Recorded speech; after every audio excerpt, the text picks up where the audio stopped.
Well, I wasn't going to make this video, but I feel like I have to. I feel like it's my patriotic duty. I ain't voting for Donald Trump. I can't do it. The man about ruined my marriage a couple months ago, all right? I was watching him there on the TVs during that debate, and I could have swore I heard him say that the Asians were eating people's pets. I couldn't even sleep that night. I got up bright and early in the morning and went and got my dog Patriot, the last straight white male American bulldog, and I took him out back and found me some orange spray paint and was getting ready to spray paint some biohazard signs on his side as a deterrent to keep people from eating on him, you know.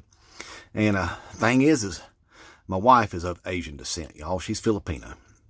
And I couldn't believe she would do something like that to Patriot. I mean, she is a pretty little thing. She's just as sweet as she can be, but to eat Patriot and turn on him like that, I wasn't going to stand for it. And here she come out the back door and she said, "What on earth are you doing?" I said, "You stop right there. Don't you take another step. If you're hungry, there's Hot Pockets in the deep freezer and there's ramens up there in the pantry, but you ain't eating on Patriot, all right?" I said, "That dog ain't done nothing but love on you since he's been a pup, and here you're going to turn on him and eat on him like that." She said, "What the hell are you talking? You're talking about what Donald Trump said last night, aren't you?" And I said, "You dang right I am." She said, "Well, he said the Haitians were eating people's pets, not the Asians." And I'm like, "Oh, well, that's terrible too. I don't want nobody eating on Patriot like that." And then she just pointed over at Patriot with her lips and said, "Get in the house, stupid." I'm like, "He ain't stupid. Why are you being mean to him?" She said, "I'm talking to you." So I went on in the house like she told me to, and she set me down in front of the Google machine there, and she started showing me Google stuff, y'all. I mean, she took me all over the Googles, and she showed me that Trump was lying about that. That wasn't nobody eating people's pets. The Haitians weren't eating people's pets. Wasn't nobody eating nobody's pets. And even the goose story, y'all, that was just a Haitian man that was ushering a goose out of the middle of the road so the poor little goose didn't get hit by a car, y'all. He was being a good Samaritan and saving on the goose's lives, y'all. That's all that was. So Trump was just telling big fat lies about that, trying to make people hate on Haitian people for some reason. And then she showed me that the whole Venezuelan thing there in Colorado, another big lie. There wasn't no Venezuelan gangs or nothing like that. That Trump was lying, trying to make people hate on Venezuelan people. And then she showed me, too, that all that stuff down there about this mass invasion at the southern border, another big old fat lie. She said it was some of that Russian propaganda stuff being pushed on people, y'all, that wasn't going on either.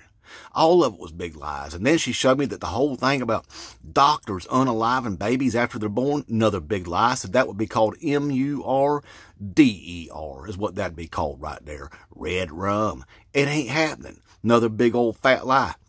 She showed me, too, that the thing about the schools taking people's kids and doing gender surgeries on them and stuff ain't happening. Another big lie. She showed me everything the man has ever said ain't been nothing but a big old fat lie.